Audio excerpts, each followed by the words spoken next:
Hi children, good morning to all. Hope you are all fine and safe at home. Okay. And you people have written your test well, but I need still some of them to do it still more better. Okay, now we will move on to our subject. Today we are going to see a lesson from history, 18th century and its political formations. Okay, the 18th century was a period of transition for India. The Mughal Empire had started to decay during the last 25 years of the reign of Aurangzeb, when he was preoccupied with wars in the Deccan. In this chapter, we will study the following two concepts: the later Mughals and the foreign invaders, rise of independent states. New political formations in the 18th century. So the first one is the decline of the Mughal Empire. So how the Mughal Empire slowly started to go down. The 18th century was a period of transition for India. The Mughal Empire had started to decay during the last 25 years of the reign of Aurangzeb. When he was preoccupied with the wars in the Deccan, his prolonged absence from North India is in the disintegration of the Mughal administration. These events undetermined the unity and stability of the empire, despite the long and otherwise strong rule of Aurangzeb. Aurangzeb depleted the military and financial resources of the empire by waging a long and a very costly war. While he was away, the powerful governors, Subedas, began to consolidate the authority in different parts of India. Increase in taxes made peasants and zamindars rebellious. This indirectly hastened the disintegration of the Mughal power. Nevertheless, the Mughal dynasty still commanded respect in the country. Bahadur Shah. Aurangzeb's death in 1707 led to a war of succession among his three sons. The 65-year-old Bahadur Shah emerged victorious.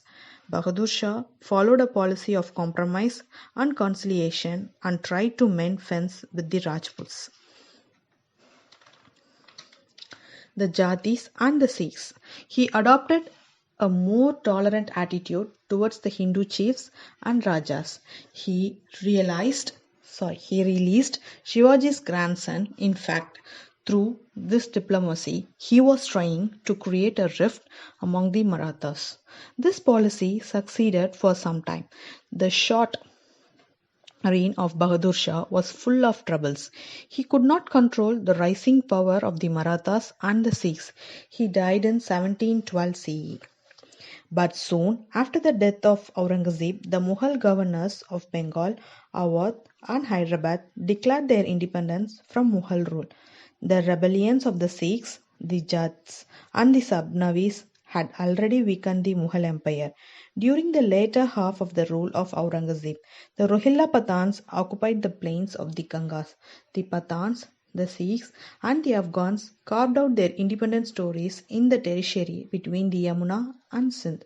Now, the last Mughal emperor. Bahadur Shah died in 1712 CE.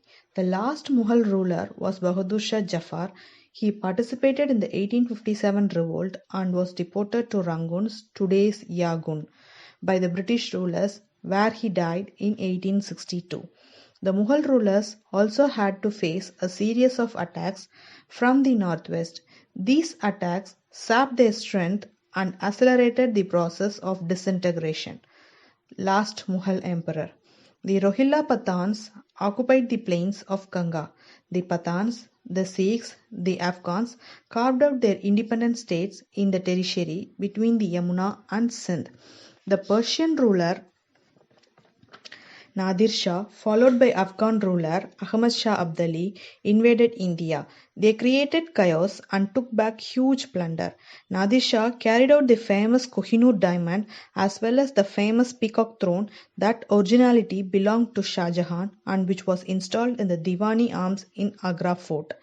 Thus, during the 18th century, India slipped into disorder and confusion. It was one of the darkest periods in the history of our country. Now moving on to Nadir Shah. Nadir Shah was a ruler of Persia, Iran. He invaded India in 1739 CE attracted by the fuel for which India was always famous. He marched through Punjab. Nadir Shah reached Delhi and ordered a general massacre. The invader plundered enormous wealth. Nadir Shah also carried out the famous Kohinoor diamond and the jewel-studded peacock throne of Shah Jahan. Today it occupies pride of place in Iran. Moving on to Third Battle of Panipat.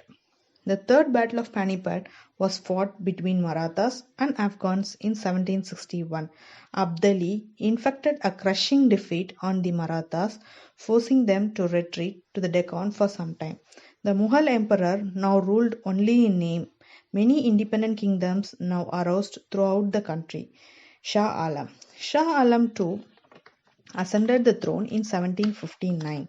He suffered the disgrace of coming under the protection of Marathas, who thereafter played an important role in Indian history. Emperors continued to rule in name until 1857, but the real political power in 18th century had shifted to new kingdoms now rising to power. Emergence of new states. Indian states in the 18th century can be divided into three categories. First, the old Mughal, Awadh, and Bengal and Hyderabad, which were powerful and quite independent, did not openly deny the authority of the Mughal emperor. Second, the state of Vadhanjagis enjoyed more independence in the old Mughal provinces. These included several Rajput principalities. Third, we are moving to our concluding point. In this category fall those states which asserted their freedom from Mughal rule after a long struggle. It includes the dominance of the Marathas, the Sikhs, Jats, etc. Thank you.